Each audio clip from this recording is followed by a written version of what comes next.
The day my family disowned me, it was raining. I remember that detail clearly. The way the water streamed down the windows of Harrison Industries' executive conference room, while inside, my father's face turned an alarming shade of red. "Incompetent!" he shouted, slamming a stack of papers onto the polished table. "Do you have any idea what your mistake could have cost us?" I stood there, 22 years old and fresh out of business school, trying not to cry.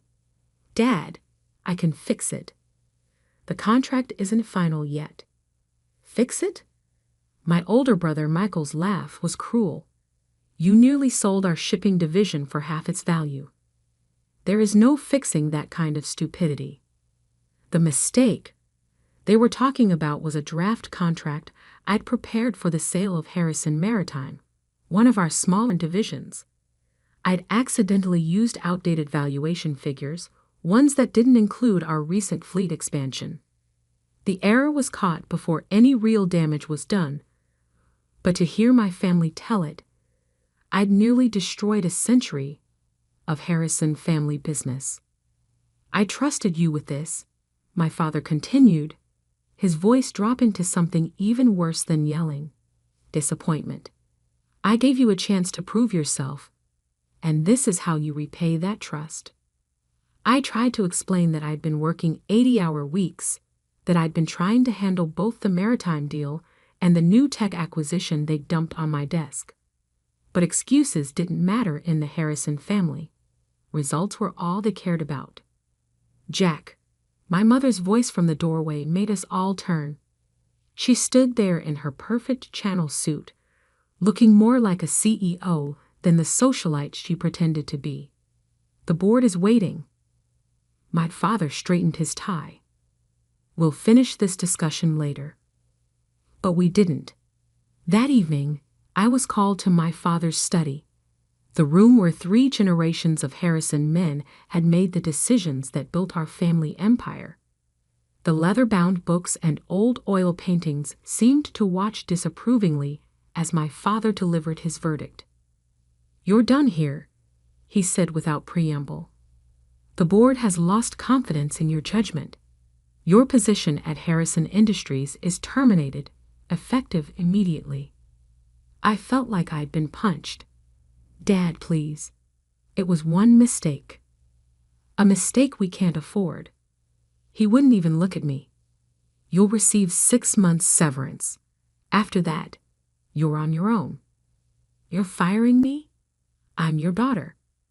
"Which is exactly why this hurts so much." He finally met my eyes. "You're not just an employee, Emma. You're a Harrison. We trusted you to live up to that name, and you failed." My mother's voice came from behind me. I hadn't even heard her enter. "We've arranged a position for you at your uncle's firm in Seattle, far enough away that this incident won't reflect badly on the family." I turned to face her, shocked.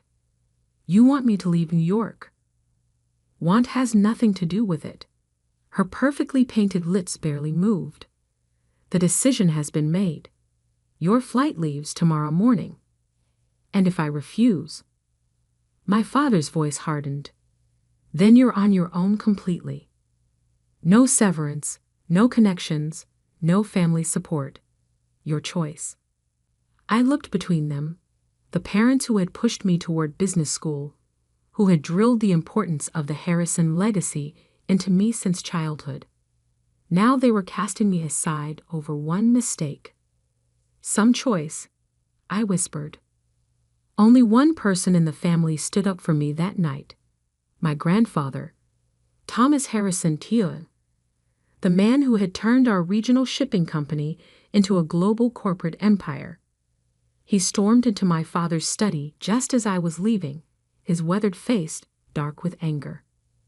"Jack, you fool," he growled at my father. "You have no idea what you're throwing away." But my father stood firm. "Dad, the board has already—" "The board?" Grandpa's laugh was bitter. "You mean those yes-men you surrounded yourself with? The ones who forgot what built this company in the first place. I had never seen my grandfather so angry. He turned to me, his expression softening. "Emma, dear, come stay with me. We'll sort this out." But I was already shaking my head. The humiliation was too fresh, the pain too raw. "No, Grandpa, they've made their choice." I left that night, ignoring my mother's carefully planned Seattle arrangement. The 6 months severance would be enough to start over somewhere, anywhere that wasn't under my family's shadow. What I didn't know then was that my grandfather had already set something in motion, something that wouldn't be revealed until 10 years later, when his will would turn the Harrison family upside down. That night, I checked into a hotel using my personal credit card, soon to be my only credit card, once my corporate accounts were frozen.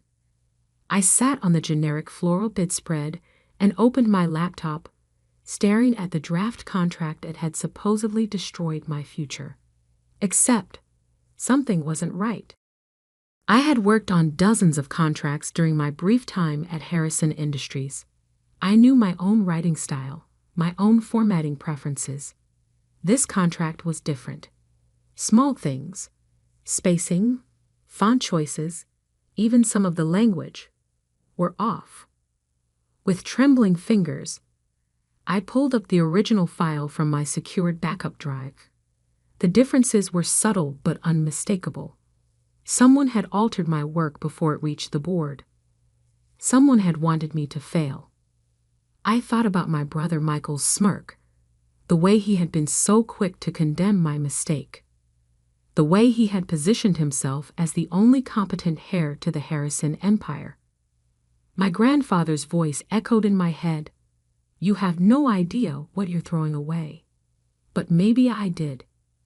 Maybe I understood exactly what had happened, and why. I closed my laptop and walked to the window, watching the city lights blur through the rain. 10 years ago, my great-grandfather had passed control of Harrison Industries to my grandfather instead of his older brother, a decision that had shocked the business world. History, it seemed, had a way of repeating itself in our family. My phone buzzed. A text from my grandfather. "Nothing is what it seems, Emma. Watch. Wait. Learn." I took a deep breath, making a decision that would shape the next decade of my life. I would not run to Seattle. I would not fade quietly into obscurity. I would watch. I would wait. And most importantly, I would learn exactly how deep this betrayal went.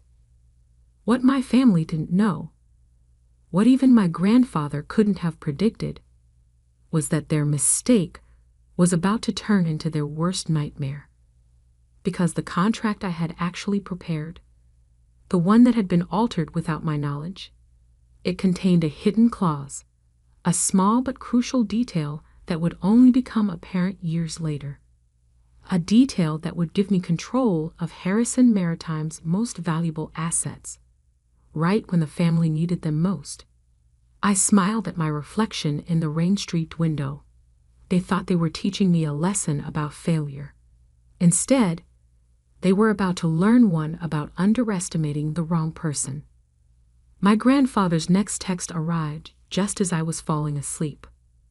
"Remember, dear, in business, as in chess, the queen is the most powerful piece on the board, even if some fools think she's just a pawn." I didn't understand his message then, but I would. Oh, how I would. 10 years is a long time to wait for revenge. But my grandfather taught me that patience was worth more than gold in the business world, and he was right. I spent the first year building my cover, a small consulting firm in Boston, far enough from New York to avoid family scrutiny, but close enough to keep tabs on Harrison Industries. My grandfather's cryptic messages continued, each one teaching me something new about our family empire. "Watch the shipping manifests for the Singapore route," he would text. Or, Pay attention to the Anderson merger terms. Small breadcrumbs that helped me understand the bigger picture. The mistake that got me fired? It wasn't just about the maritime division. That contract had been a test. One designed to show the board that I wasn't fit to lead. What my brother Michael hadn't realized was that I had left my own test hidden in the fine print. Clause 23.4, subsection B, buried in the technical specifications. In the event of division restructuring or transfer of assets, original signatory maintains first right of refusal on all Pacific Rim shipping routes and associated infrastructure. A clause that would mean nothing for years, until Harrison Industries decided to restructure their entire shipping operation, which, according to my grandfather's intelligence, was exactly what they were planning. I built my new life carefully, layer by layer. My consulting firm, Phoenix Maritime Solutions, specialized in shipping logistics and port management. We were small but efficient, earning a reputation for solving complex problems that bigger firms couldn't handle. My brother Michael, meanwhile, was living the life of the chosen heir. I watched from afar as he appeared in business magazines, accepting awards and making grand promises about Harrison Industries' future. Our parents beamed in every photo, the perfect corporate family. Only my grandfather seemed to see through the facade. "Your brother's latest acquisition is built on sand," he told me during one of our secret meetings, always in small cafes far from Manhattan. "He's leveraging the company's future on short-term gains." I nodded, stirring my coffee. The Asian expansion? Smoke and mirrors. Grandpa's eyes twinkled. He's using the maritime division's assets as collateral, thinking they're worth more than they are. Because he never understood the real value was in the routes, not the ships, I finished. Exactly. He reached into his briefcase. Now, about those route licenses coming up for renewal. We spent the next hour reviewing documents that would have made my father's blood pressure spike. My grandfather wasn't just keeping me informed. He was teaching me how to take back what was rightfully mine. The years passed. I grew Phoenix Maritime Solutions into a respected name in the industry, though I stayed carefully out of the spotlight. My employees were handpicked, loyal, and well compensated for their discretion. None of them knew about my connection to Harrison Industries. I dated occasionally, but never seriously. The last man I trusted with my real identity had run straight to my brother with the information. After that, I kept my personal life as carefully controlled as my business one. My parents sent obligatory Christmas cards to my Boston address, cards I never responded to. Each year, they included a note about how well Michael was doing, how the company was thriving under his leadership. I filed each card away in a folder labeled Motivation. Then, 3 years ago, everything started changing. The cracks in Michael's perfect facade began to show. First came the whispers about missed payments to major suppliers. Then rumors of delayed shipments and angry clients.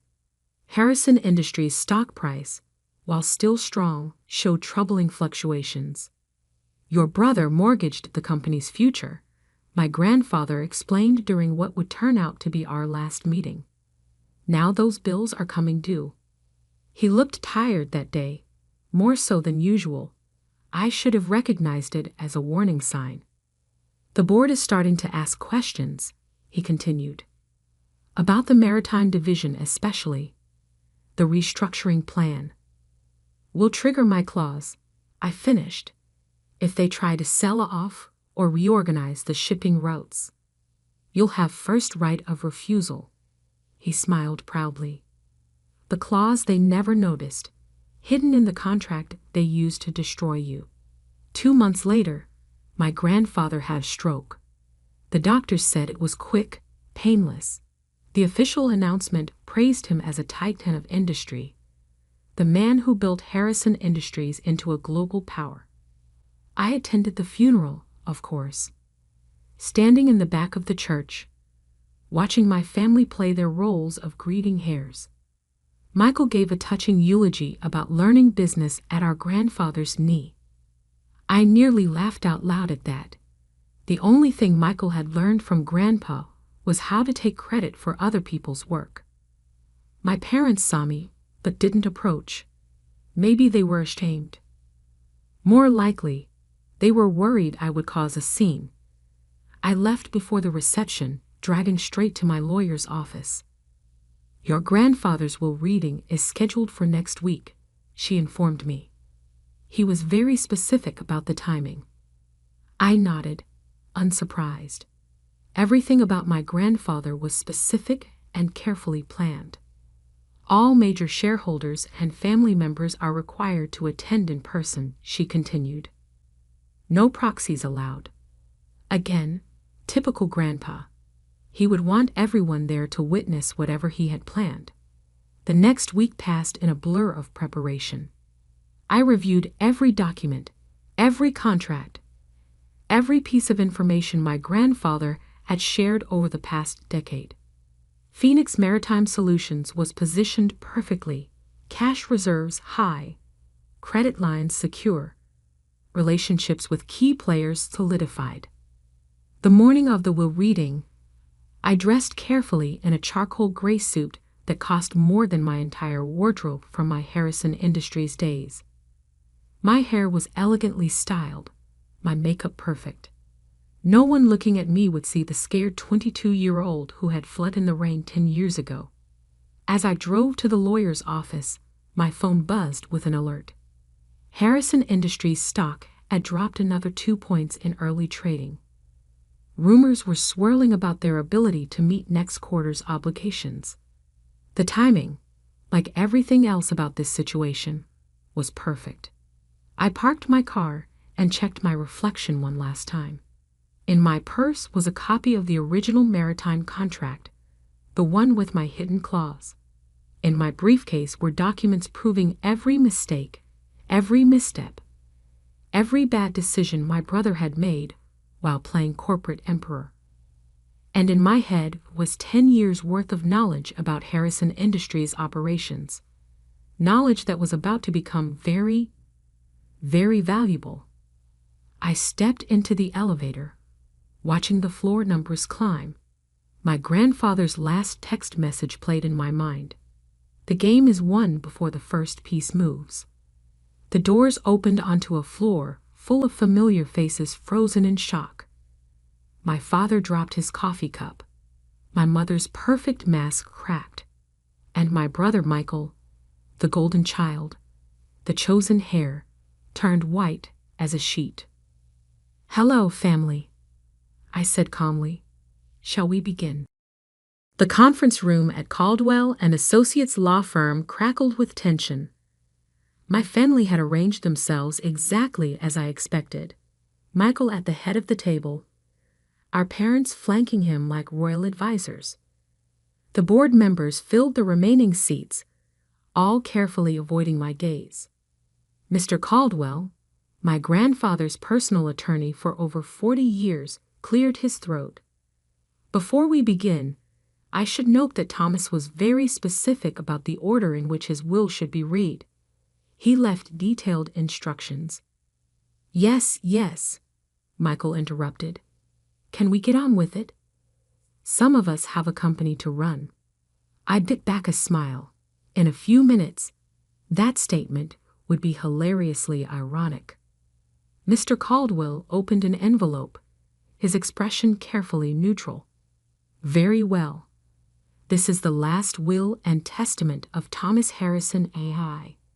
The first few items were standard: personal belongings to various family members, charitable donations, arrangements for his staff." My mother dabbed at her eyes with a monogrammed handkerchief when he left her his antique jewelry collection. My father nodded approvingly at the size of the charitable endowments. Then came the part everyone was waiting for. Regarding Harrison Industries, Mr. Caldwell paused, adjusting his glasses. The situation is complex. Michael leaned forward. Complex how? The succession plan was clear. As CEO, as interim CEO, Mr. Caldwell corrected. Your position, like many things, was temporary pending the reading of this will. The room went silent. I watched the color drain from my brother's face as Mr. Caldwell continued reading. To my grandson, Michael, I leave these words of wisdom. Power without understanding is like a ship without a rudder. You sought control, but never learned why our company worked. You chased growth without appreciating the foundation that supported it. And most tragically, you betrayed your own sister to advance yourself. Michael shot to his feet. This is ridiculous. I didn't. Sit down, Mr. Caldwell said firmly. There's more. He pulled out another document, one I recognized, my original maritime contract. 10 years ago, a contract was deliberately altered to discredit Emma Harrison and force her removal from the company. I have here the original document, along with proof of who made those alterations. My father's face had turned an interesting shade of purple. That's ancient history. The board's decision was based on falsified evidence, Mr. Caldwell finished. Evidence that Michael provided after tampering with his sister's work. The board members began murmuring among themselves. I noticed several of them eyeing the exits. Furthermore, Mr. Caldwell continued, the original contract contained a clause that becomes particularly relevant now. Emma, would you like to explain? All eyes turned to me. I stood slowly, smoothing my suit jacket. Clause 23.4, subsection B gives the original signatory, me, first right of refusal on all Pacific Rim shipping routes and associated infrastructure in the event of division restructuring. Which means nothing, Michael snapped. We're not restructuring the maritime division. Actually, I pulled out my phone, displaying the morning stock alerts. You are. The Singapore deal you announced last week? The one meant to save the company from the debt you've accumulated. It can't happen without restructuring the shipping operations. Which means you need my approval. I finished. And you won't get. The room erupted in chaos. Board members were already on their phones, likely calling their lawyers. My mother had actual tears running down her face, ruining her perfect makeup. My father looked like he might have a stroke. Mr. Caldwell raised his voice over the din. There's more. From his briefcase, he produced a thick folder. Thomas Harrison's majority shareholding in Harrison Industries is hereby transferred in its entirety to his granddaughter, Emma Harrison. The silence that followed was deafening. Additionally, he continued, all voting rights associated with the family trust shares are to be exercised by Emma Harrison, effective immediately. Michael collapsed back into his chair. This can't be legal. Dad, do something. But our father was staring at another document Mr. Caldwell had placed on the table, a detailed report of Harrison Industries' finances under Michael's leadership. Your grandfather spent the last 10 years documenting every mistake, every poor decision, every instance of mismanagement. Mr. Caldwell explained. He worked closely with Emma to understand the true state of the company while you were all believing your own press releases. I stepped forward, placing my own folder on the table. Phoenix Maritime Solutions, my company, has spent years building relationships with the clients you've been neglecting. We've secured contracts you didn't even know were available. And now you own us, my father whispered. No, I corrected. I own what's mine. What should have been mine 10 years ago, before you chose to believe lies over truth? Mr. Caldwell cleared his throat. There's one final item. A letter Thomas wanted read aloud. He opened a sealed envelope and began reading. To my family.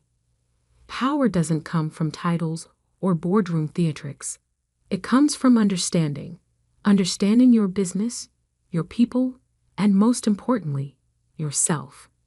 10 years ago, you cast aside the one person who truly understood what made Harrison Industries work.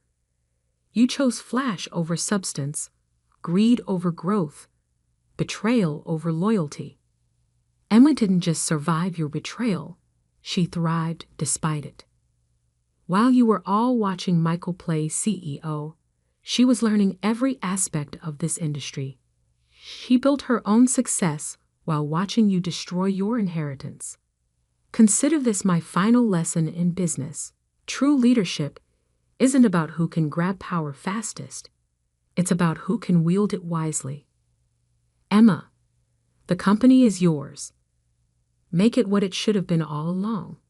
To the rest of you, learn from this if you can. With love and disappointment in equal measure, Thomas Harrison A.E. Michael was the first to break the silence. You planned this. All of it. You and Grandpa. No, I cut him off. You planned this the day you decided to forge documents to destroy my career.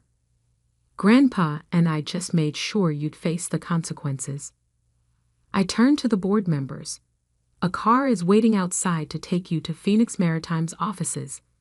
My team will brief you on the restructuring plan we've developed. Those who wish to remain with the company will have the opportunity to prove their value. Those who don't, I smiled. Well, I hear my brother will be looking for work soon. You can't just walk in here and take over, my father protested weakly. Actually, that's exactly what I'm doing. I gathered my documents. The shareholders' meeting is in 1 hour. I suggest you all decide whose side you're on before then. I headed for the door, then paused. Oh, and Michael? Clear out your office by 5. I'm moving in tomorrow. The next few weeks were exactly what you'd expect when a decade of mismanagement comes to light. The press had a field day with the story. Harrison Harris returns.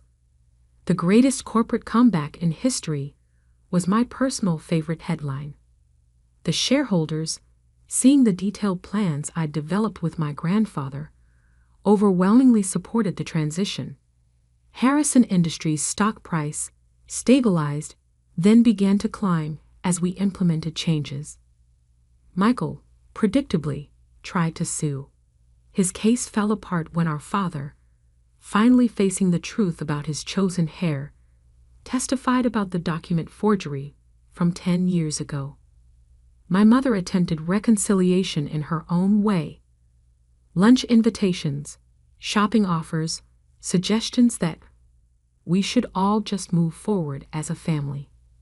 I declined every invitation. Some bridges, once burned, should stay ashes. 1 month after taking control, I stood in my grandfather's old office, my office now, looking out over the city. On my desk sat the contract that had started everything, framed as a reminder that sometimes losing is just winning in disguise. My phone buzzed, a text from an unknown number. I opened it to find a photo of my grandfather, taken the day he caught Michael altering my work. He'd kept it all these years, waiting for the right moment. Below the photo was a message, scheduled to be sent after his death. The Queen has taken her throne. Checkmate, my dear. Checkmate. I smiled, touching the frame of that old contract. The family that cast me out had thought they were ending my story. Instead, they had only written its beginning. And now, finally, they understood exactly what they had thrown away.